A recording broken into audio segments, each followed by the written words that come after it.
Before we begin the story, let us know where you're watching from by leaving a comment below. If you enjoy this video, don't forget to like and subscribe. Have a wonderful day. Enjoy the story, everyone.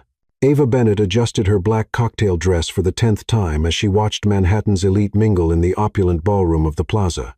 As a PR coordinator, she was here for work, not pleasure, but 3 glasses of champagne later, that distinction was getting blurry. "Ava, you need to see this," whispered Sophie, her best friend and the event photographer, tugging her arm. Jake just walked in with his new girlfriend. Ava's stomach dropped. Jake Sullivan, her ex-boyfriend from college, had arrived with a stunning blonde. It had been 2 years since their amicable breakup, when they realized they wanted different things in life. But seeing him so happy with someone else still stung a little. "He looks happy," Ava said, trying to sound mature about it. "You're way too good for him anyway. Remember how he never wanted to try new restaurants or travel anywhere that didn't have a golf course?" Sophie said. "Sophie, we broke up because we were incompatible. Not because he was a bad person. Still boring, though." Ava watched Jake laugh at something his girlfriend said. He did look genuinely happy, and despite the tiny pang of nostalgia, she was glad for him, really. She was just feeling a bit melancholy about being perpetually single, while everyone around her seemed to be pairing off. "I'm going to say hello," Ava decided. "Be mature about this. Ava, you've had 3 glasses of champagne. Your definition of mature might be slightly compromised," but Ava was already moving through the crowd, determined to prove she could handle this like an adult. Jake was standing near the bar, and she approached with what she hoped was a friendly, confident smile. "Jake, hi," she called out, a little louder than intended. He turned, and for a moment, Ava forgot what she was going to say. In that champagne-hazed moment of awkwardness, she did the first thing that came to mind to show how totally fine and unaffected she was. She reached out to give him a friendly kiss on the cheek. Except Jake moved at the last second to introduce his girlfriend to someone else, and Ava's friendly peck landed squarely on the lips of the man standing behind him, a complete stranger.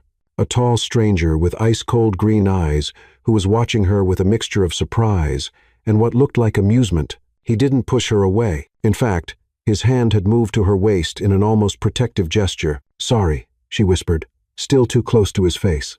"I was aiming for someone else entirely." "Lucky me," he replied, his voice low with a slight British accent. "Though I have to say, your aim could use some work." The ballroom had fallen silent. Ava could feel hundreds of eyes on them, phones being raised, camera flashes going off. Her brain finally processed the situation. She had just accidentally kissed one of the most powerful and dangerous men in America, Liam Carter, the billionaire that gossip magazines called the Ice King for his reputation of destroying business rivals without blinking. The man who collected companies like others collected stamps, always with a cold smile and a move 3 steps ahead, and she had just given him the scandal of the year through sheer clumsiness. "Oh wow," she murmured, trying to step back, but his hand remained firm on her waist. "No," he said softly, but loud enough for some to hear. "Don't apologize." It was unexpected. His green eyes sparkled with something Ava couldn't decipher: amusement, interest, calculation. "Mr. Carter," a voice interrupted. A man in an expensive suit approached, clearly an assistant. "The press is, let them speculate," Liam said, finally releasing Ava, but not before slipping a card into her hand. "Miss Ava Bennett, and I am so sorry for the confusion." Ava. The way he said her name made something strange happen in her stomach. "Don't be sorry. It's been the most interesting evening I've had in months." He walked away with the calm of someone who had just won a game no one else knew they were playing. Ava looked at the card, just a phone number, no name.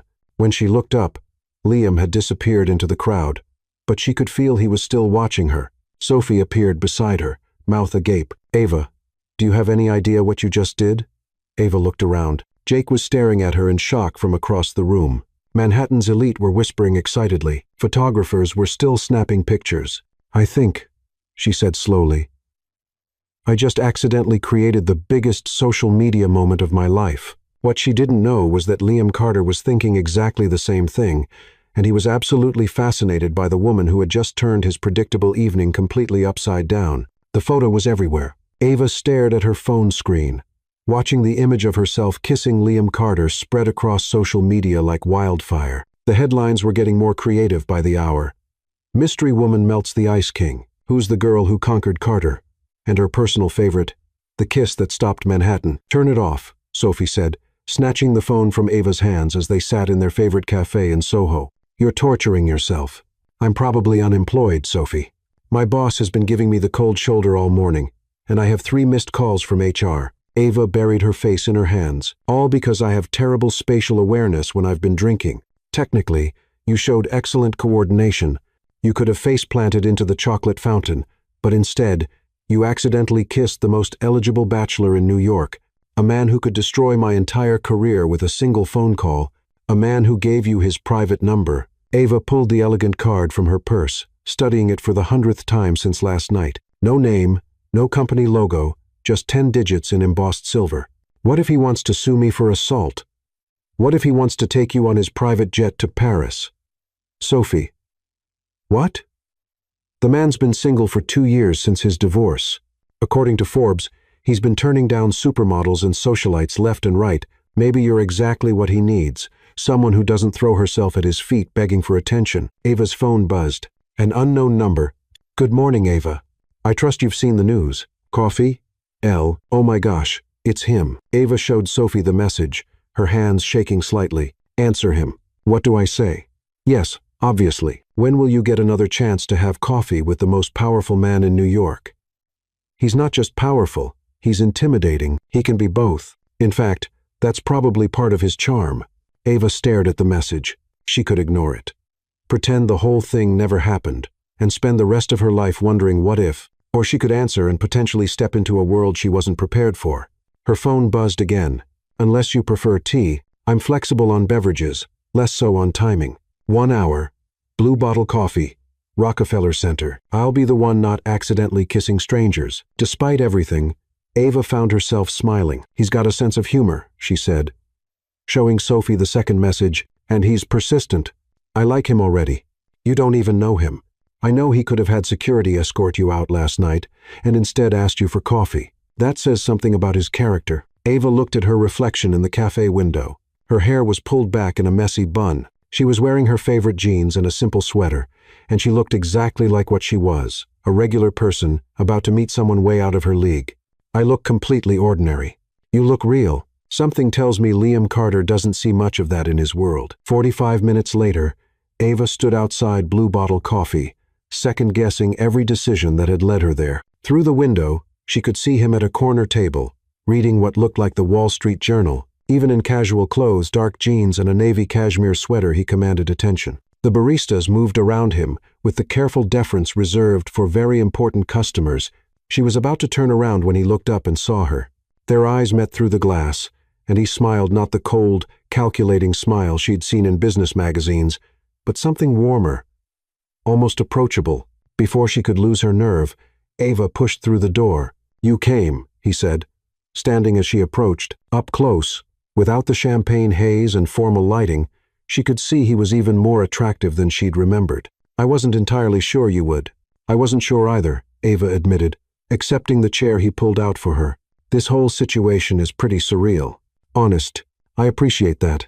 He signaled the barista. Coffee, or are you more of a tea person? I realized I made an assumption in my text. Coffee is perfect. Strong coffee.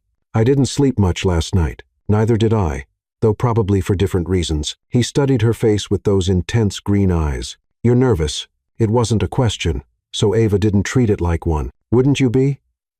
That depends entirely on your intentions. Ava Bennett, 28. Public Relations Coordinator. Graduated from Northwestern.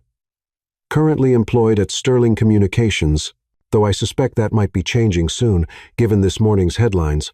Ava's coffee cup froze halfway to her lips. You had me investigated? I had my assistant do some basic research. There's a difference. When someone creates a media sensation involving me, I like to know who they are. His expression softened slightly. Nothing invasive, I promise. Just the professional basics. And what did your research tell you? That you're exactly who you appeared to be last night. No hidden agenda, no calculated social climbing, no history of targeting high-profile men, just someone who had a very human moment at exactly the wrong time, or the right time, depending on your perspective. Liam's eyebrows rose slightly. Interesting way to look at it. Well, I figured I had two choices. Be mortified and hide under a rock for the rest of my life, or own it and see what happens. And which did you choose? Ava gestured around them. I'm here, aren't I? For the first time since she'd met him, Liam Carter looked genuinely surprised. And then he laughed. A real laugh, not the polite chuckle she'd expected. You know, Ava Bennett, I think you might be exactly what I need. For what? Liam leaned back in his chair, studying her with renewed interest. How would you feel about a proposition? Ava set down her coffee cup carefully, trying to read Liam's expression. A proposition? That sounds ominous. On the contrary, I think you'll find it mutually beneficial. Liam pulled out his phone and showed her the screen. Social media notifications were still flooding in thousands of comments, shares, and speculation about their kiss. Do you see this? Hard to miss it. I'm trending on Twitter. Never thought that would happen to me. The media is calling it the romance of the century. Ice King falls for mystery woman. The kiss that changed everything. My publicist has fielded 47 interview requests since this morning. Ava Vinst. I'm so sorry. I never meant to create this circus. Don't apologize. This is the most positive press I've received in years. Liam leaned forward, his business instincts clearly kicking in. My usual media coverage focuses on corporate acquisitions, lawsuit victories, or speculation about my personal life. None of it particularly flattering. But this makes me look human. You are human, Ava said. Then immediately felt silly for stating the obvious, not according to the New York Times. Last month, they called me a corporate shark who wouldn't recognize genuine emotion if it kissed him in the face. Liam's mouth quirked up at the corner. Turns out they were more prophetic than they knew. Despite her nervousness, Ava laughed. So, what exactly are you proposing? A partnership. You help me rehabilitate my public image, and I help you build the career you actually want. I don't understand. Liam pulled out a tablet and slid it across the table. On the screen was Ava's LinkedIn profile, along with several articles she'd written for PR trade publications. My research was more thorough than I initially let on. You graduated summa cum laude, with a degree in communications and a minor in business. You've written extensively about authentic brand storytelling and corporate social responsibility. Your professors called you one of the most promising students they'd ever taught. Ava stared at the screen, uncomfortable with how exposed she felt. How did you get access to my academic records? I have excellent resources. The point is, you're working as a coordinator at a mid-tier firm, handling corporate event planning and basic media outreach. You're overqualified and underutilized. Jobs in PR are competitive. I was lucky to get hired anywhere. You were hired because you're talented. You're stuck because you're at the wrong firm. Liam tapped the tablet screen. Sterling Communications has a reputation for treating junior staff as disposable, high turnover, limited advancement opportunities, mediocre clients. Ava couldn't argue with that assessment. She'd been there 18 months and had watched 3 other coordinators quit out of frustration. What are you suggesting? I'm suggesting we use this media attention to both our advantages. You become my official public relations consultant. We let the media believe there's a romantic element to our relationship, nothing confirmed, just enough speculation to keep them interested. Meanwhile, you get to work on high-profile campaigns, build a portfolio that will open doors anywhere you want to go. You want me to fake a relationship with you? I want you to help me seem more approachable while you build your career. If people think the Ice King has melted for someone, it changes the entire narrative around my business dealings. Ava stared at him, trying to process the offer. This is insane. This is strategic. What's in it for you, really? You could hire any PR firm in the city. Liam was quiet for a moment, and when he spoke, his voice was more honest than it had been all morning. I'm tired of being seen as a villain. Every deal I make, every company I acquire, the media paints me as some corporate raider destroying lives for profit. The truth is more complicated than that. What is the truth? I specialize in turning around failing companies. Yes, that sometimes means layoffs. But it also means saving jobs that would have been lost entirely if the company went under. Last year, I saved 3 manufacturing firms from bankruptcy. The media focused on the 40 jobs that were cut in restructuring, not the 800 that were preserved. Ava found herself leaning forward, genuinely interested despite her nervousness. Why don't you have a PR team handling that narrative? I've had 4 different firms in the past 3 years. They all try to make me into something I'm not, either softer than I am, or they lean into the villain image because it's easier to market. Liam met her eyes. You're the first person in a long time who's looked at me like I'm just a person. You are just a person, a very wealthy, somewhat intimidating person, but still a person. Exactly. And that's what I need help showing the world. Ava sat back in her chair, overwhelmed. This is a lot to process. I know, but consider this. What's your alternative? Go back to Sterling Communications and hope your boss doesn't fire you for creating negative publicity. Spend the next 5 years planning corporate retreats and writing press releases about quarterly earnings? The thought made Ava's stomach sink. She dreamed of doing meaningful work in communications, maybe even starting her own firm someday. But she'd been so focused on just surviving in her current job that she'd stopped thinking about her actual goals. What would this partnership actually look like? You'd work as an independent consultant. I'd pay you more in 6 months than you make in 2 years at Sterling. You'd handle my personal brand management, help with corporate communication strategy, and yes, we'd maintain the illusion that there might be something romantic between us. For how long? 6 months initially. If it works for both of us, we can extend it. If not, you'll have a portfolio that will get you hired anywhere you want to go. Ava's phone buzzed with a text from Sophie. How's it going?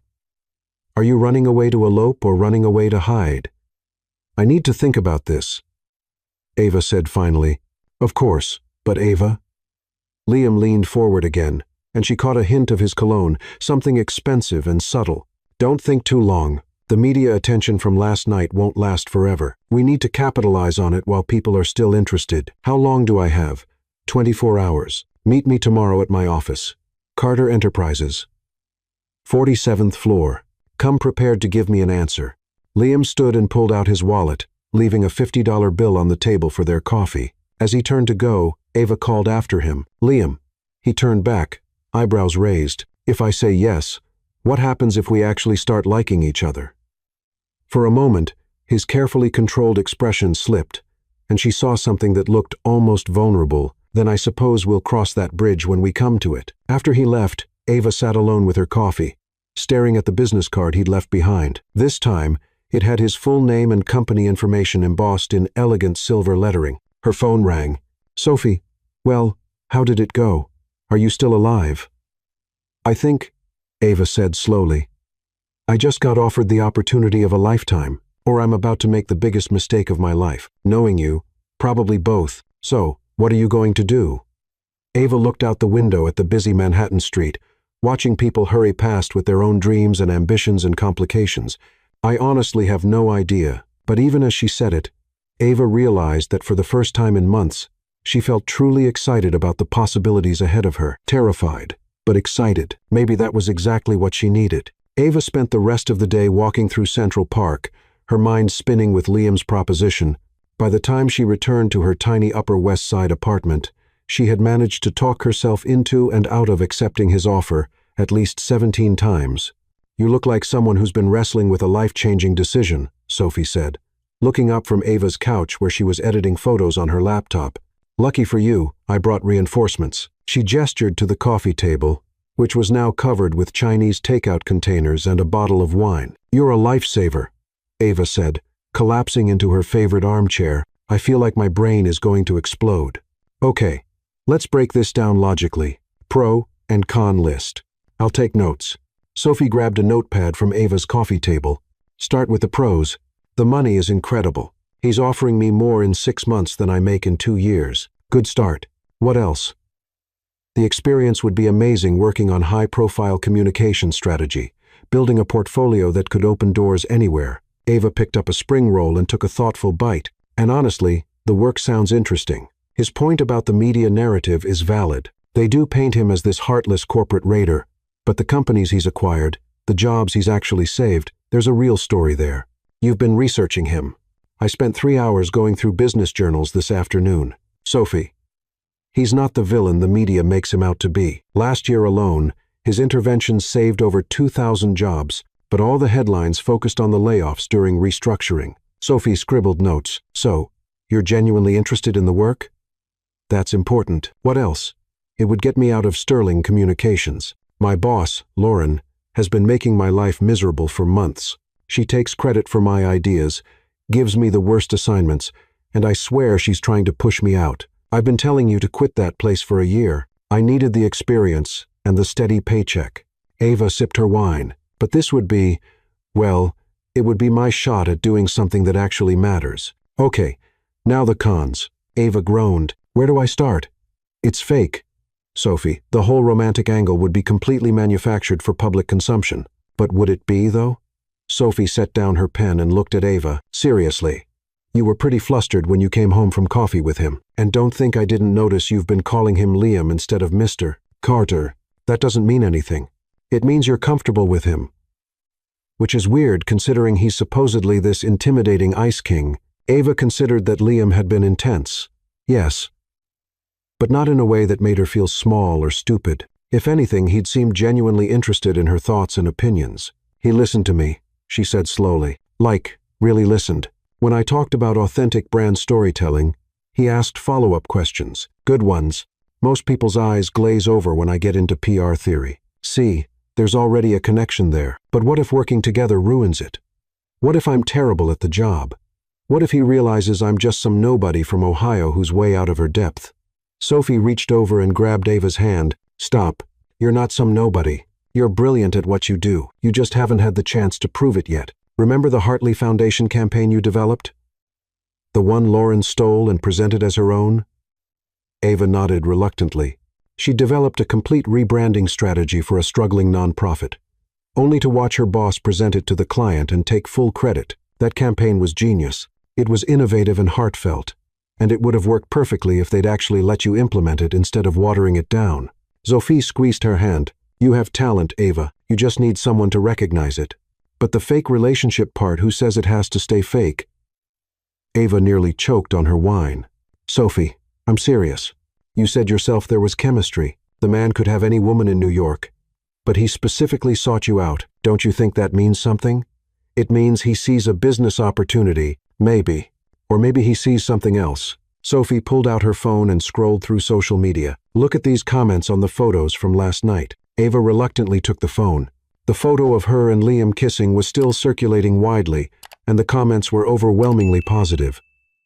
Finally, someone who made Liam Carter smile. She looks so normal and sweet, exactly what he needs. Best celebrity couple ever, and we don't even know who she is. The way he's looking at her, that's not fake. Ava scrolled through dozens of similar comments. People are really invested in this because it feels real. Look at his body language in the photo. Ava, that's not a man who's annoyed or calculating. That's a man who's genuinely intrigued. Ava studied the photo more carefully. Liam's hand was on her waist, yes, but his expression was softer than she remembered, almost protective. Even if you're right, which I'm not saying you are, this is still a huge risk. What if it doesn't work out? What if I burn bridges with Sterling, and then this falls apart? What if it does work out? What if this is exactly the break you've been waiting for? Ava's phone rang, interrupting her spiraling thoughts. The caller ID showed her sister's name. Hi, Chloe. Ava Bennett. What the heck is going on? Her sister's voice was excited and slightly accusatory. Mom just called me because Mrs. Henderson from next door saw you on some gossip show kissing a billionaire. Please tell me this is some kind of elaborate prank. Ava rubbed her forehead. She'd forgotten about the inevitable family fallout. It's complicated. Are you dating Liam Carter? The Liam Carter? Not exactly. It's more like we're exploring possibilities. Sophie made an exaggerated face at Ava's diplomatic non-answer. Ava, this is insane. He's like Forbes list wealthy. What could you possibly have in common?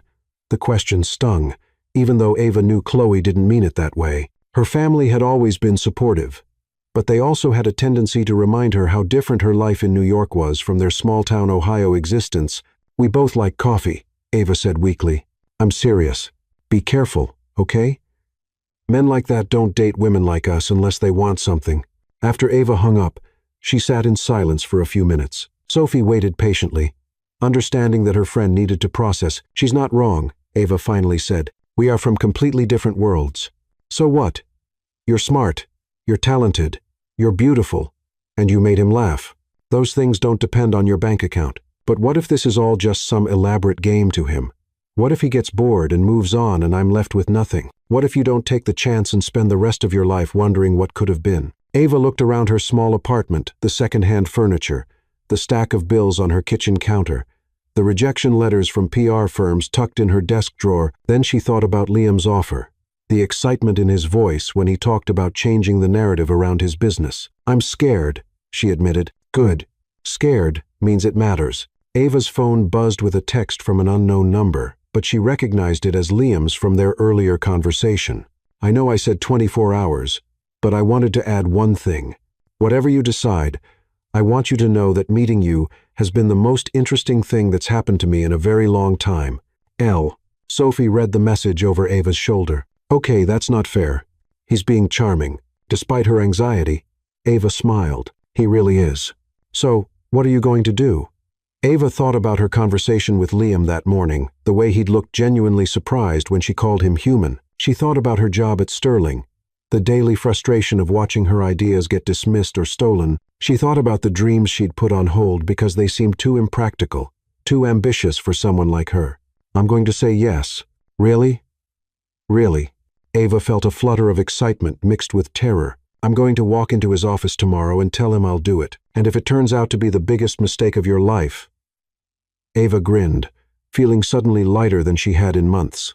"Then at least it'll be an interesting mistake." Sophie raised her wine glass. To interesting mistakes and fake relationships that might not stay fake, to taking chances, Ava corrected, clinking her glass against Sophie's. As they drank, Ava felt a familiar buzz of anticipation that she hadn't experienced since college. The feeling that she was about to embark on something that could change everything. It was terrifying and exhilarating and completely unlike anything she'd ever done before, which was exactly why she knew she had to do it. The next morning, Ava stood in front of her closet for 20 minutes, trying to decide what one wore to accept a fake relationship proposition from a billionaire. She finally settled on a navy blazer, black pants, and her most professional heels, confident, but not trying too hard. The Carter Enterprises building was even more impressive in daylight, all glass and steel reaching toward the sky like a monument to ambition. Ava's reflection in the lobby's polished floor looked small and nervous, but she squared her shoulders and approached the reception desk. "Ava Bennett to see Liam Carter," she told the impeccably dressed receptionist. "Of course, Miss Bennett. Mr. Carter is expecting you.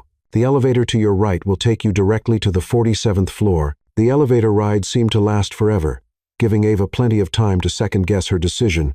When the doors finally opened, she stepped into a reception area that looked like something from a design magazine, all clean lines and expensive art. "Miss Bennett," a woman in her 40s approached with a warm smile. "I'm Ellen, Mr. Carter's assistant. He's ready for you." Ellen led her down a hallway lined with floor-to-ceiling windows, offering breathtaking views of Manhattan. At the end of the hall, she knocked on a door and opened it without waiting for a response. "Mr. Carter, Miss Bennett is here."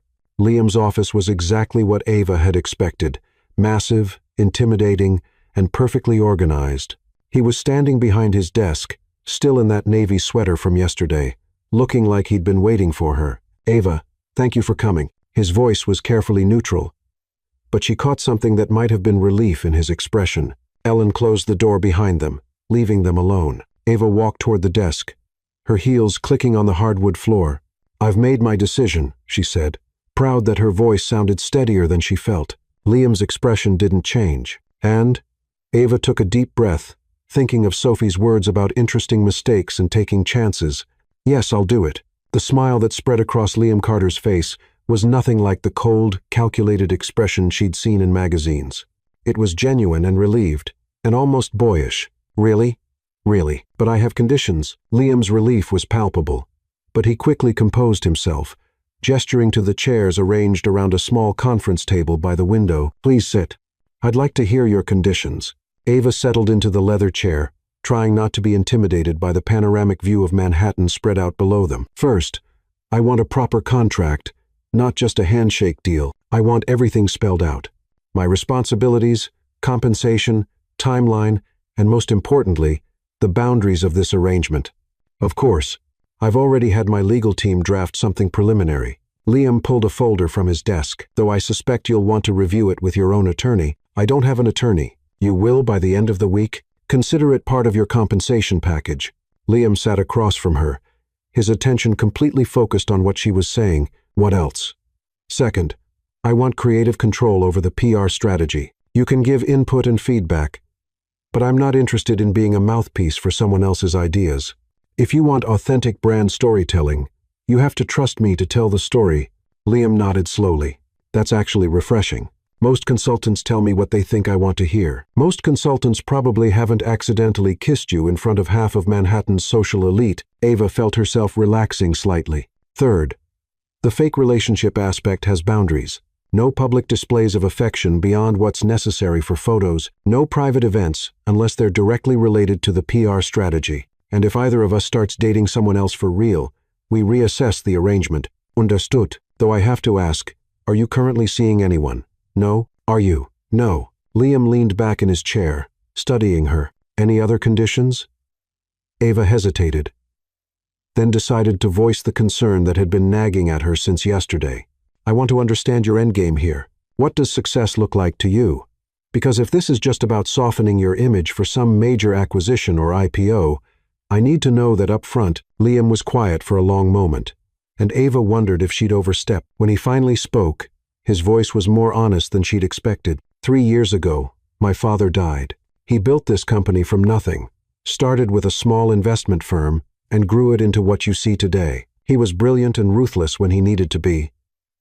But he was also fair. People respected him. Liam stared out the window at the city below. When I took over, I thought I could do things differently, be more collaborative, more transparent. But the business world doesn't reward softness, and I learned quickly that if I wanted to protect what my father built, I had to be tougher than anyone expected. So you became the Ice King. I became what I needed to become, but somewhere along the way, I think I lost sight of why I was doing it. He looked back at her. Last month, I acquired a textile company in North Carolina. They were 3 weeks from bankruptcy, would have laid off 300 workers. My restructuring plan saved 280 of those jobs.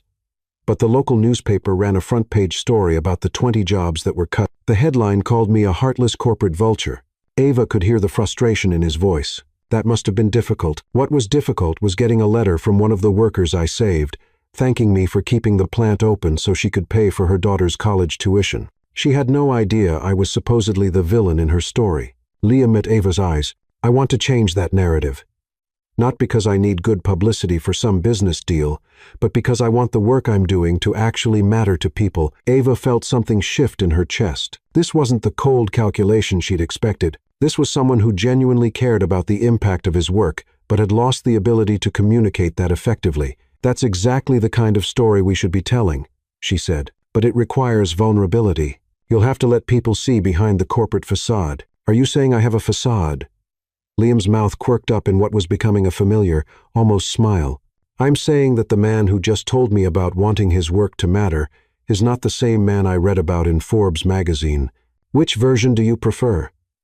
The question caught Ava off guard. There was something almost vulnerable in the way he asked it, like her answer actually mattered to him. I prefer the real version, she said softly. They looked at each other for a moment, and Ava felt that same flutter of attraction she'd experienced at the gala. This was dangerous territory. She was supposed to be thinking about this professionally, not getting caught up in the way Liam's eyes seemed to see right through her carefully constructed defenses. So, she said, clearing her throat, when do we start? How about right now?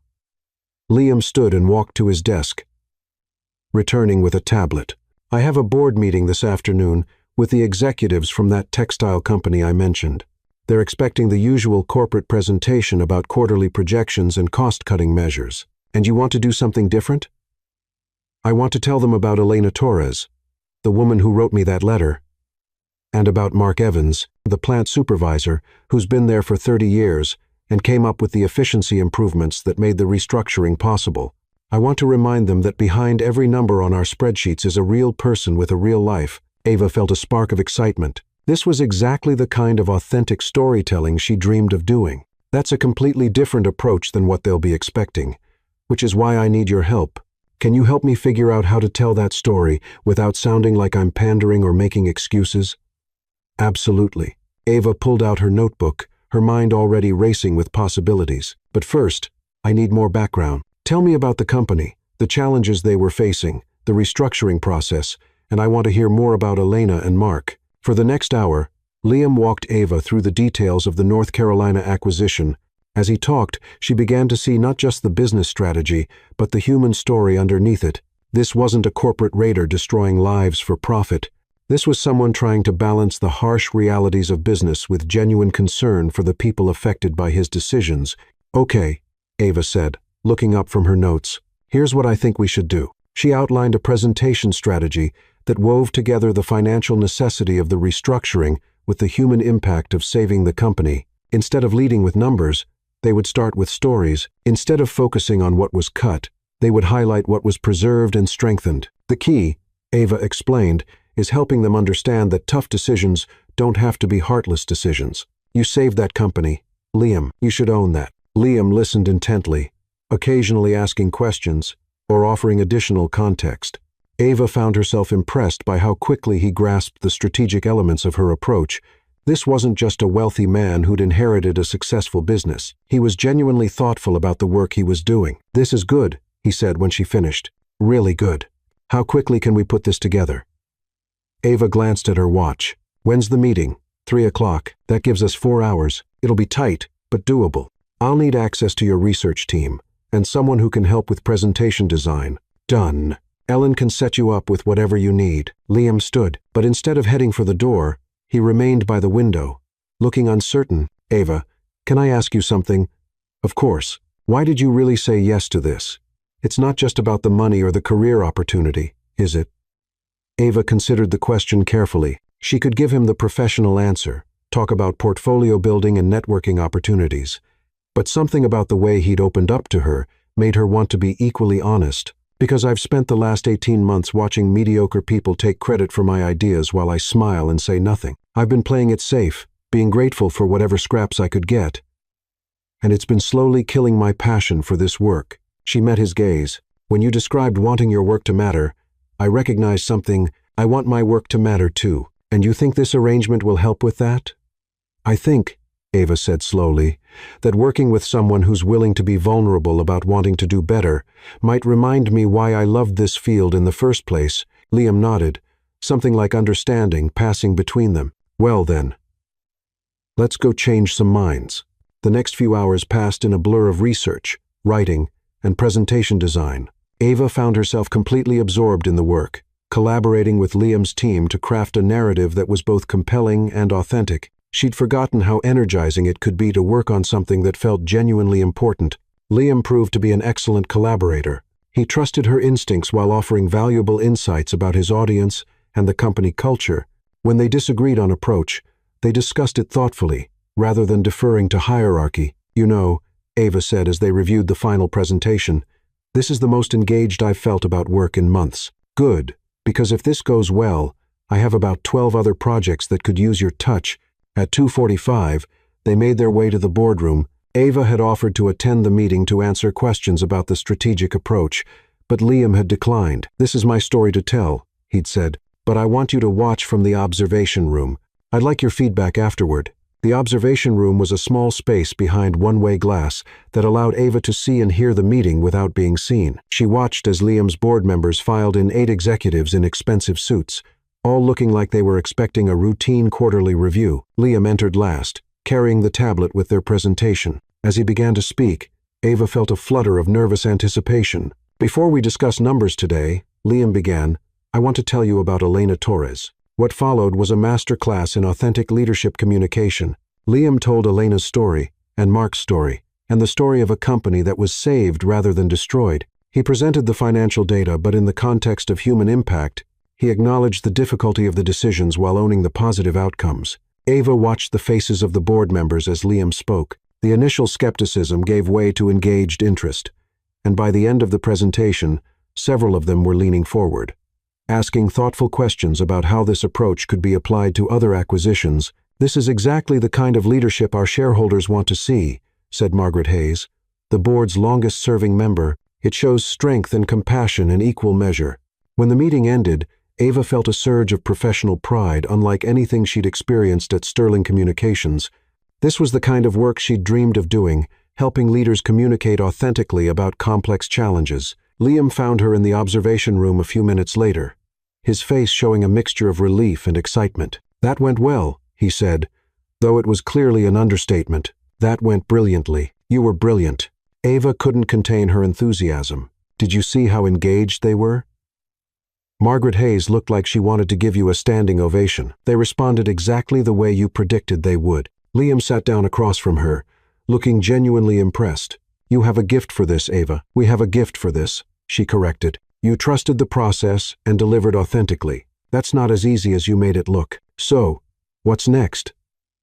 Ava pulled out her notebook, her mind already racing with possibilities. Next, we take this approach public. I want to set up a series of interviews where you can tell these stories to a broader audience, maybe start with trade publications, then move to mainstream business media. And the romantic angle?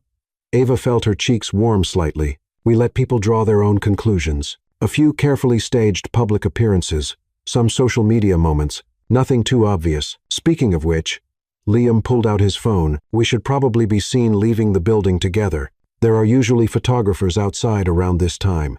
As they made their way to the elevator, Ava realized that somewhere in the course of the afternoon, her perspective on this arrangement had shifted. What had started as a calculated career move was beginning to feel like something more collaborative, more genuine. Liam, she said as the elevator doors closed. Yes, I think this partnership might actually work. I was thinking the same thing. As they descended toward the lobby, Ava caught their reflection in the elevator's mirrored walls. They looked like partners, she realized, like a team. It was a surprisingly appealing image. The lobby was indeed filled with photographers, just as Liam had predicted. As they emerged from the elevator together, Ava felt the familiar flutter of camera flashes, but this time, instead of panic, she felt a strange sense of purpose. This was her life now. This was her choice. And for the first time in a very long time, Ava Bennett felt like she was exactly where she was supposed to be. 3 months later, Ava's new office on the 45th floor of Carter Enterprises had a view almost as spectacular as Liam's, and she still couldn't quite believe it was hers. The mahogany desk, the leather chairs, the wall of awards, and framed articles featuring their successful campaigns, it all felt like something out of a dream. Stop pinching yourself, Sophie said, settling into one of the visitor chairs with a cup of coffee. You've been here 3 months. It's time to accept that you actually deserve this. I know. It's just Ava gestured around the office. 6 months ago, I was sharing a cubicle with someone who microwaved fish every day for lunch. This feels surreal. What feels surreal is watching you on the cover of Forbes magazine next to the headline, "The Woman Who Humanized Liam Carter." Sophie pulled up the article on her phone. Listen to this quote. Under Bennett's strategic guidance, Carter Enterprises has transformed from a feared corporate predator to a model of responsible capitalism, proving that profitability and humanity aren't mutually exclusive. Ava blushed. The Forbes feature had been the culmination of months of carefully orchestrated interviews, public appearances, and strategic storytelling. What had started as damage control for an accidental kiss had evolved into a complete rebranding of one of America's most powerful companies. Their first major success had been the Blackwell Manufacturing turnaround. Instead of the typical corporate acquisition announcement, they'd told the story through the eyes of Rachel Blackwell, the third-generation owner who was struggling to keep her family business afloat while caring for her disabled son. Liam's investment hadn't just saved the company. It had allowed Rachel to expand their veteran hiring program and establish a scholarship fund for employees' children. The media response had been unprecedented. Instead of the usual headlines about corporate takeovers, business journals ran features about the new face of responsible investment. The Wall Street Journal had called it a masterclass in stakeholder capitalism. The work speaks for itself, Ava said modestly. I just helped Liam tell his story more effectively. Right. And I'm sure the fact that you two look completely smitten with each other in every photo has nothing to do with the positive coverage. Ava's stomach did that familiar flip it had been doing whenever someone mentioned her relationship with Liam. Over the past 3 months, the line between their professional partnership and whatever was developing between them personally had become increasingly blurred. It had started small coffee meetings that ran long, strategy sessions that turned into conversations about everything except work, casual touches that lingered just a moment too long. Ava had tried to maintain professional boundaries, but Liam had a way of looking at her during meetings that made her forget they were supposed to be keeping things business only. The media had noticed, too. Page 6 had run a series of photos from various events showing Liam's hand on Ava's back, her laughing at something he'd whispered in her ear, the two of them deep in conversation at charity galas while everyone else seemed to fade into the background. We're just comfortable with each other, Ava said carefully. Comfortable? Ava, I saw you two at the Children's Hospital fundraiser last week. The way he looks at you when you're talking to other people, that's not comfortable. That's possessive. In a good way, Sophie added quickly. Seeing Ava's expression, Ava remembered that night clearly. She'd been speaking with Dr. Lopez about the hospital's new pediatric wing when she'd felt Liam's presence behind her. Without thinking, she'd stepped back slightly, settling against his chest as his arm came around her waist. It felt so natural that she hadn't realized what they'd done until she saw the photographer's flash. Maybe we're a little too comfortable, Ava admitted. Before Sophie could respond, Ava's assistant knocked on the door. Miss Bennett, Mr. Carter would like to see you in his office when you have a moment. Tell him I'll be right there. Ava turned back to Sophie. We'll finish this conversation later. Oh, we definitely will. And I want details about whatever's happening between you two. Ava made her way to Liam's office, trying to ignore the knowing looks from his staff. Over the past month, their meetings had become more frequent and less formal. Sometimes they discussed strategy, sometimes they just talked. Yesterday, she'd found herself in his office at 7 p.m., sharing Chinese takeout and debating the ethics of corporate social responsibility while the sun set over Manhattan. Ellen, Liam's assistant, had taken to keeping Ava's favorite tea stocked in the office kitchen. The security team no longer asked for her ID when she arrived after hours. Somewhere along the way, Carter Enterprises had started feeling like home. You wanted to see me? Ava knocked on his open door. Liam looked up from his computer, and that smile, the real one, not his corporate smile, spread across his face. Always. But specifically, I wanted to discuss the Thompson Industries acquisition. Ava settled into her usual chair across from his desk. Over the months, they'd developed an easy rhythm of collaboration that felt as natural as breathing. Liam would present the business challenges. Ava would ask the questions that helped them dig deeper, and together they'd find solutions that neither could have reached alone. What's the situation? They're a family-owned manufacturing company in Michigan, 4th generation. About 800 employees. But they've been struggling with debt for the past 2 years. The family wants to retire but doesn't want to see the company broken up or the workers laid off. Ava pulled out her notebook, already thinking about the narrative possibilities. That sounds exactly like the kind of acquisition we should be publicizing. A family legacy preserved, jobs protected, community investment. Exactly. But there's a complication. Liam leaned back in his chair, and Ava noticed the tension in his shoulders. She'd learned to read his moods over the past few months, the way he rubbed his forehead when he was frustrated, how his voice got quieter when he was really thinking through a problem, the particular set of his jaw when he was facing a decision he didn't want to make. My board is pushing for a different approach. They want to buy the company, strip out the valuable assets, and sell off the rest. It would be more profitable in the short term, but it would destroy everything the Thompson family built and eliminate most of those 800 jobs. Liam rubbed his forehead. I've been going in circles about this for weeks. The numbers support the board's approach, but it goes against everything we've been working toward. Yes, and I keep thinking about what you said 3 months ago about wanting our work to matter. Liam met her eyes. This decision will define what kind of company Carter Enterprises really is. Ava felt a surge of pride that Liam was including her in such a significant decision. 3 months ago, she'd been planning corporate events and writing press releases about quarterly earnings. Now, she was helping shape the strategic direction of a billion-dollar company. But more than that, she could see how much this decision was weighing on Liam. The man who'd once been called the Ice King was genuinely tormented by the idea of destroying a family business for profit. What does your gut tell you? My gut tells me to buy the company, keep it intact, and find a way to make it profitable without destroying what makes it valuable. Liam's voice was firm. But my gut doesn't have to answer to shareholders. Your shareholders hired you to make good decisions, not just profitable ones. There's a difference. Ava leaned forward. What if we could show that the ethical approach is also the smart business approach? How? Ava's mind was already racing with possibilities. This was what she'd been trained for, what she was good at, finding the story that connected business strategy with human impact. Give me 24 hours.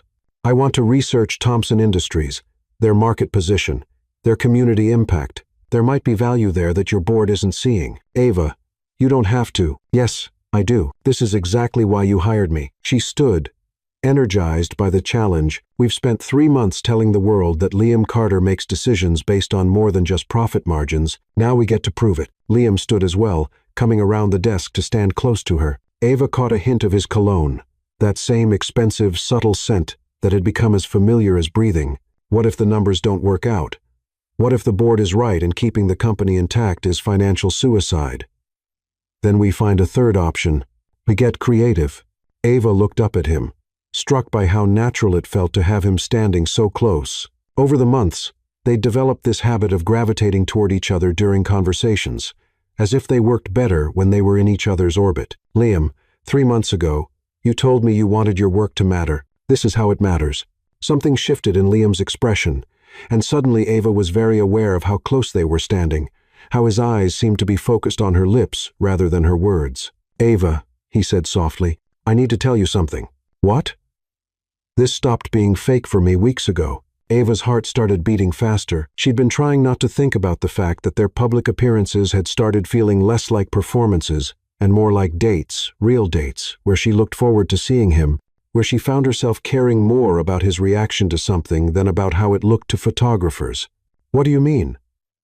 I mean that somewhere between the board presentations and the charity galas and the late-night strategy sessions, I stopped thinking about this as a business arrangement. Liam's hand came up to touch her cheek. I started thinking about it as the best thing that's ever happened to me. Ava's breath caught. She'd been fighting these feelings for weeks, telling herself it was just the intensity of working so closely together, the adrenaline of their professional success. But looking into Liam's eyes now, she knew it was so much more than that. Liam, I know this complicates everything. I know we said we'd keep this professional, but Ava silenced him by standing on her tiptoes and kissing him. Not accidentally this time, not for cameras or public consumption, but because she'd been wanting to for weeks and was tired of pretending otherwise. The kiss was everything. Their first accidental one hadn't been intentional, deep, full of months of suppressed longing and growing connection. Liam's arms came around her waist, pulling her closer, and Ava felt like she was finally home. When they broke apart, Liam was smiling, that real smile again, the one that made her stomach do flips. So, he said, his arms still around her waist, I take it the feeling is mutual. It's been mutual for a while now, Ava admitted. I was just too scared to admit it. Scared of what? Ava thought about all the reasons she'd been fighting this. The power imbalance, the professional complications, the fear that she was just another in a long line of women who'd fallen for Liam Carter's charm, scared that this was too good to be true, scared that someone like you couldn't really be interested in someone like me, scared that I'd mess it up somehow. Liam framed her face with his hands, his expression serious. Ava Bennett, you are the smartest, most talented, most genuine person I've ever met. You've changed not just my company, but my entire perspective on what's possible. If anyone should be scared of messing this up, it's me. Why? Because I'm completely, utterly, hopelessly in love with you. Ava's heart stopped. She'd hoped, of course, had caught glimpses of something deeper in the way Liam looked at her, the way he sought out her opinion on everything from business strategy to what to order for lunch. But hearing him say it out loud was different. You are? I am.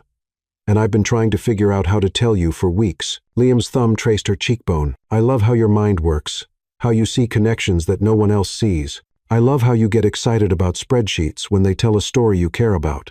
I love how you make me want to be better than I am.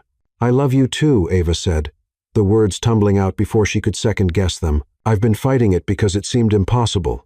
But I love you too. Liam kissed her again, deeper this time, and Ava felt like her whole world was realigning itself around this moment, this feeling, this man who had somehow become everything she didn't know she was looking for. So what happens now? She asked when they broke apart. Now we stop pretending this is fake and start figuring out how to make it real. Liam's smile was soft and genuine. But first, we save Thompson Industries. Ava laughed. You want to plan a corporate acquisition before our first official date. I want to show you that the man you fell in love with is worthy of that love. Liam's expression grew serious again. This decision will set the tone for everything we do going forward. I want to make the right choice. We will make the right choice, Ava corrected. Together, the next 24 hours were a whirlwind of research, financial modeling, and strategic planning. Ava threw herself into understanding every aspect of Thompson Industries, their market position, their community relationships, their potential for growth. She interviewed employees, spoke with local government officials, and analyzed comparable acquisitions. She also called her father, who'd worked in manufacturing for 30 years before retiring. Dad, I need your perspective on something. Always happy to help, sweetheart. What's going on? Ava explained the situation, careful not to reveal any confidential details, but wanting his insight into the industry dynamics. Companies like that, they are the backbone of communities, her father said thoughtfully. When they fail, it's not just the workers who suffer, it's the local diner that loses half its lunch crowd, the hardware store that supplied their maintenance needs, the bank that financed their employees' mortgages. But what if the company really isn't viable? What if keeping it whole is just throwing good money after bad? Well, that depends on why they're struggling. Is it poor management, outdated equipment, market changes, or just bad luck? Each of those problems has different solutions. Ava spent hours digging into Thompson Industries' financial records, talking to industry experts, and modeling different scenarios. What she found was even better than she'd hoped. The next evening, Ava burst into Liam's office with a stack of documents and her laptop, her eyes bright with excitement. "Liam, you need to see this," she said, barely containing her enthusiasm. "Please tell me you have good news, because the board meeting is in an hour, and they're expecting me to approve their strip and sell plan. I have great news." Ava spread her research across his conference table. Thompson Industries isn't just a struggling manufacturing company. It's the anchor business for an entire community. They sponsor the local schools, support the food bank, provide health care for retired employees. The economic impact of keeping them operating goes far beyond their immediate workforce. Liam joined her at the table, studying the documents she'd laid out. "That's nice, Ava, but the board isn't going to be swayed by warm feelings. They will be when they see this." Ava pulled up a spreadsheet on her laptop. "I found 3 comparable acquisitions where companies preserved the existing structure and invested in modernization rather than asset stripping. In each case, the acquired company became significantly more profitable within 2 years." Liam leaned over her shoulder to study the numbers, and Ava tried to ignore the way his proximity affected her concentration. Even after their conversation yesterday, she was still adjusting to the fact that she didn't have to hide her feelings anymore. "These are impressive returns," he said. "But what makes you think Thompson Industries could achieve similar results?" "Because they have something those other companies didn't, a workforce that's been with the company for decades, intimate knowledge of their market, and strong relationships with their suppliers and customers." Ava pulled up another document. "Plus, their manufacturing processes are outdated, but their product quality is exceptional. With some capital investment in new equipment, they could increase efficiency by 30% while maintaining their reputation for craftsmanship." Liam straightened up, his business instincts clearly engaged. "What kind of capital investment are we talking about?" $12 million over 2 years. Significant, but manageable, given Carter Enterprises' resources. Ava felt her excitement building. "Liam, this isn't just the right thing to do morally, it's the smart thing to do financially. You're sure about these projections?" "I've run them 3 different ways. Conservative estimates show a positive return within 18 months. Optimistic projections show Thompson Industries becoming one of our most profitable acquisitions within 3 years. Ava pulled up a detailed breakdown of her analysis. "Look at this. They've been losing money on their commercial contracts because their equipment is too slow to meet delivery deadline. But their specialty work, the custom pieces they make for restoration projects, and artisan furniture makers, that's incredibly profitable. They just can't take on enough of it with their current capacity.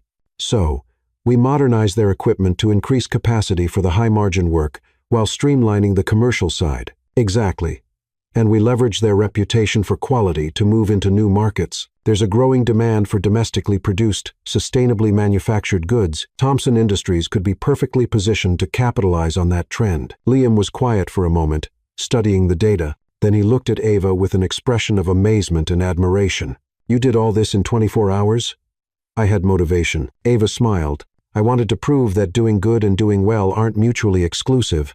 You've done more than prove it. You've created a roadmap." Liam gathered the documents. "Let's go present this to the board." The boardroom was tense when they entered. Ava could see the skepticism on the executives' faces as Liam introduced her and explained that she'd been researching alternative approaches to the Thompson acquisition. "With respect, Liam," said Daniel Lee, the board's financial expert, "we've already analyzed this deal extensively. The numbers are clear." "The numbers you've seen are clear," Ava said, stepping forward with confidence she didn't entirely feel. "But they don't tell the whole story." What followed was the most important presentation of Ava's career. She walked the board through her research, her financial projections, and her strategic recommendations. She addressed their concerns about risk and return, showed them comparable successes, and painted a picture of Thompson Industries not as a struggling company to be stripped for parts, but as a diamond in the rough waiting to be polished. The question, Ava concluded, isn't whether Carter Enterprises can afford to take this approach. The question is whether you can afford not to. This acquisition will define what kind of company Carter Enterprises is for the next decade. The room was silent for a long moment. Ava could feel her heart pounding as she waited for their response. Then Margaret Hayes, the board's longest-serving member, leaned forward. Miss Bennett, these projections assume significant capital investment and operational changes. What makes you confident that Thompson Industries can achieve these results?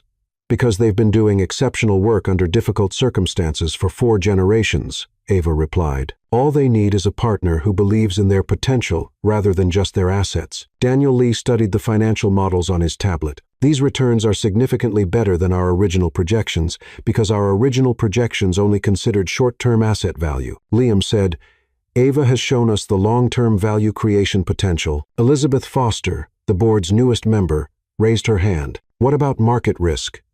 The manufacturing sector has been volatile lately. Ava had anticipated this question. That's exactly why diversification is so important. Thompson Industries' specialty work is largely insulated from general manufacturing trends. Luxury furniture, historical restoration, custom architectural elements, these markets are growing, not shrinking. And the workforce issues? Asked Thomas Ryan, who oversaw human resources for Carter Enterprises. Retraining? Potential resistance to change? Actually, the workforce is one of our biggest assets, Ava said, pulling up another slide. I spoke with several employees during my research. They're eager for modernization. They know their skills are valuable.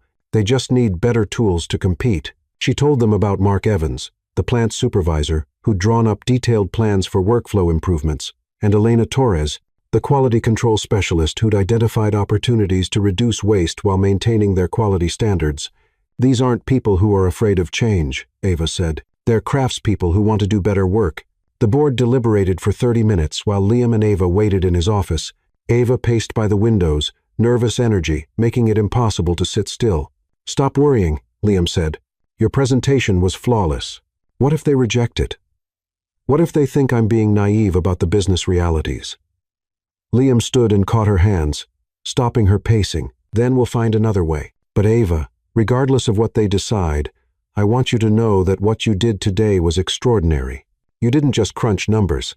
You found a way to align our values with our business strategy. We found a way, Ava corrected. This was a team effort. No, this was you being brilliant and fearless, and everything I fell in love with. Liam's voice was soft. Watching you in there, seeing how passionate you are about this work, how much you care about getting it right, it just confirmed what I already knew. What's that? That you're going to change the world, Ava Bennett, one company at a time. Before Ava could respond, Ellen knocked on the door. Mr. Carter, the board is ready for you. They returned to the boardroom, where Margaret Hayes was waiting with a slight smile. The board has reviewed Miss Bennett's proposal, she said. We're impressed by the thoroughness of her research and the strength of her financial projections. We're prepared to approve the acquisition of Thompson Industries under the terms she's outlined. Ava felt a surge of triumph, unlike anything she'd ever experienced. They'd done it. They'd found a way to save 800 jobs while creating long-term value for Carter Enterprises. There was one condition, Daniel Lee added. We want Miss Bennett to oversee the integration process. If she's this confident in her projections, she should be responsible for executing them. Ava looked at Liam, who was smiling with pride and something that looked like awe. I'd be honored, she said. 2 weeks later, Ava stood in the main production facility of Thompson Industries, watching as the new equipment was installed. The energy in the building was palpable. Workers who'd been facing layoffs were now talking excitedly about expanded production capabilities and new contracts. Miss Bennett, Mark Evans, the plant supervisor, approached with a smile. I wanted to thank you again for what you've done here. I didn't do anything, Mark. You and your team are the ones who make this place work. Maybe. But you're the one who saw the potential when everyone else saw problems. Mark gestured around the factory floor. My grandfather worked here. My father worked here, and I've been here for 30 years. I thought I was going to be the last Evans at Thompson Industries. Now I'm thinking my son might want to come work here after college. Ava felt tears prick her eyes. This was why the work mattered, not just the financial returns or the positive press coverage, but the real impact on real people's lives. Her phone buzzed with a text from Liam. "How's the integration going?" "Better than projected," she replied. "Mark Evans says his son might come work here after college. That's the best return on investment we could ask for." Ava smiled, thinking about how much Liam had changed over the past few months. The Ice King reputation was completely gone now, replaced by coverage that focused on his innovative approach to corporate responsibility. "Dinner tonight?" Liam's next text read, "I have something I want to discuss with you. Business or pleasure?"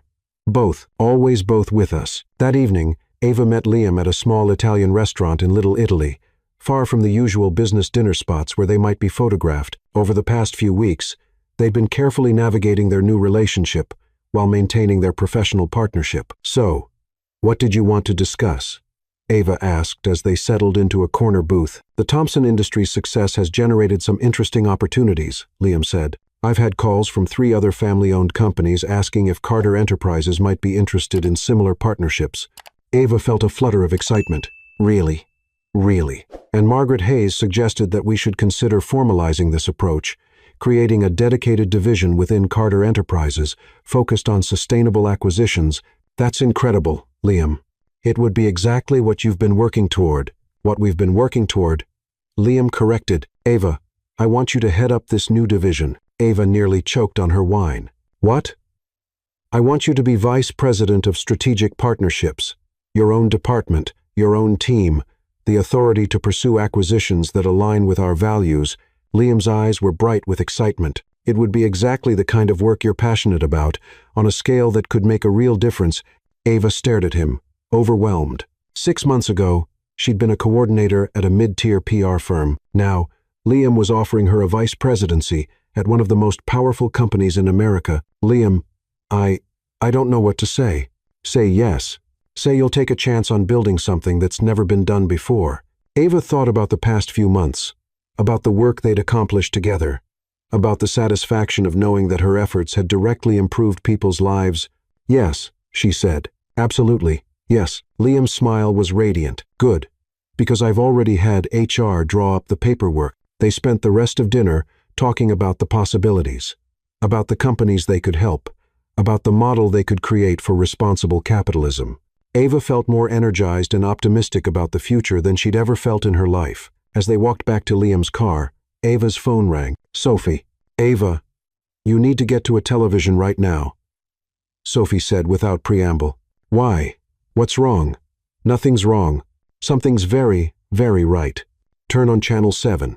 Liam and Ava hurried back to his apartment, where they found the evening news coverage of a story that made Ava's heart swell with pride.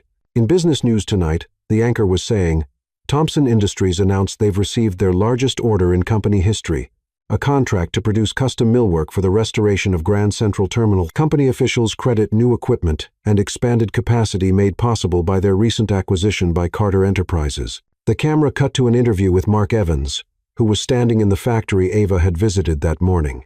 6 months ago, we thought we might lose everything, Mark was saying. Now we're looking at the busiest year in our company's history. Carter Enterprises didn't just save our jobs, they helped us build a better future. Ava felt tears streaming down her face as the story continued, highlighting the innovative partnership model and the positive impact on the local community. "You did that," Liam said softly, pulling her into his arms. "You made that happen."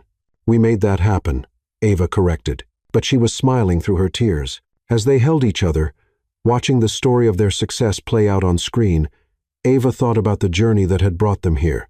From an accidental kiss to a fake relationship, to real love, to meaningful work that changed lives. It had been the most unexpected, wonderful adventure of her life. 3 months later, "Ava, stop fidgeting with your dress," Sophie whispered as they stood outside the ballroom at the plaza.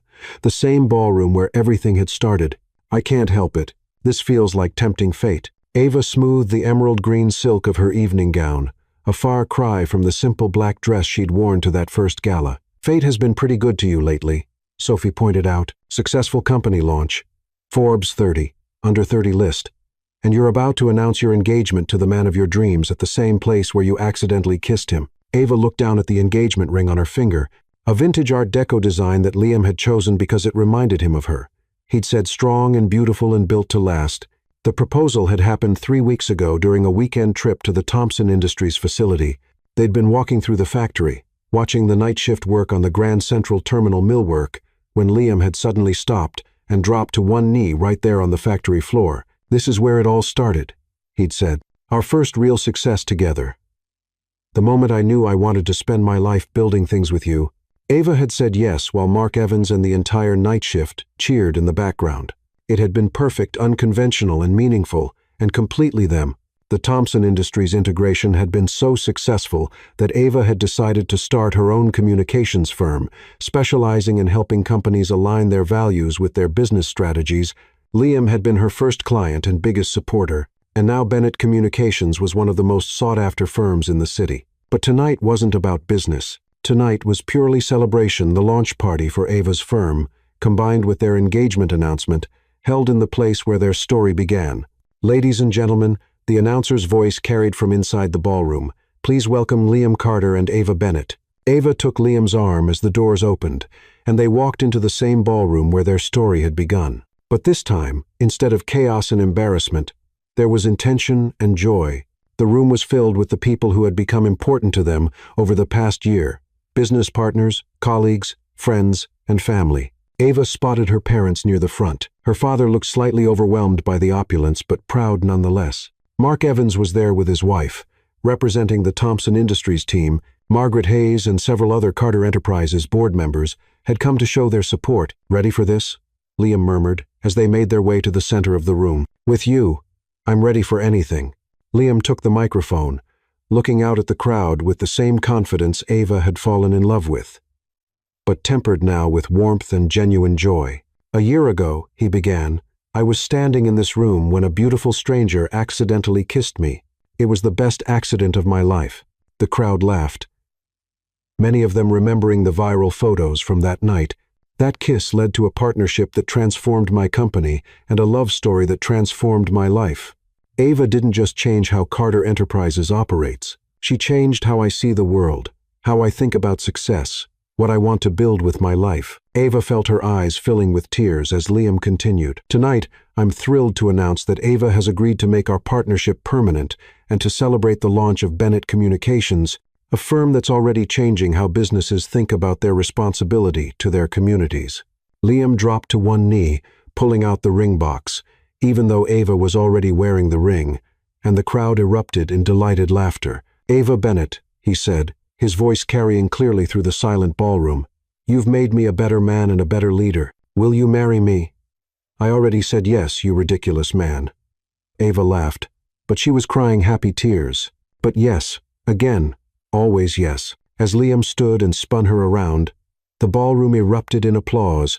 Ava looked out at the crowd, at Sophie crying happy tears, at her parents beaming with pride, at the business leaders who had become friends, at the journalists who would undoubtedly write about this moment, and felt overwhelmed with gratitude for the journey that had brought her here. "So," Liam said, as he set her down and pulled her into his arms, "any regrets about that wrong kiss?" Ava looked up at the man who had become her partner in every sense of the word: business partner, life partner, best friend, and the love of her life. "Not a single one," she said, and kissed him again. This time, she was kissing exactly the right person, and as the photographer's flashes went off around them, Ava thought about how different this moment was from that first accidental kiss. This time, there was no confusion, no embarrassment, no uncertainty about what came next. This time, there was only love and possibility, and the promise of building something beautiful together. 6 months later, Ava stood at the altar of the small church in her hometown in Ohio, wearing her grandmother's pearl necklace and a dress that had taken 3 months to design. Through the stained glass windows, she could see the rolling farmland where she'd grown up, so different from the Manhattan skyline that had become home. Liam waited for her at the altar, looking more handsome than should be legal in his custom tuxedo, his eyes bright with love and barely contained emotion. The ceremony was small, just family and their closest friends. Sophie was her maid of honor, of course, and had spent the morning crying over Ava's transformation from the girl who microwaved leftover pizza for breakfast to an actual grown-up who's marrying a billionaire. Mark Evans had flown in from Michigan with his wife, representing the Thompson Industries family. Margaret Hayes was there, beaming with pride at the young woman who had revolutionized Carter Enterprises. Ava's parents sat in the front row, her father looking distinguished in his best suit, her mother clutching a handkerchief and trying not to cry. As Ava walked down the aisle, She thought about the journey that had brought them here. From an accidental kiss to a fake relationship, to real love, to meaningful work to this moment, it had been the most unexpected, wonderful adventure of her life. When she reached Liam, he took her hands and whispered, "Hi yourself," she whispered back, and they both smiled at the private joke. The ceremony was beautiful and personal, with vows they'd written themselves that spoke about partnership and building something together that was bigger than either of them alone.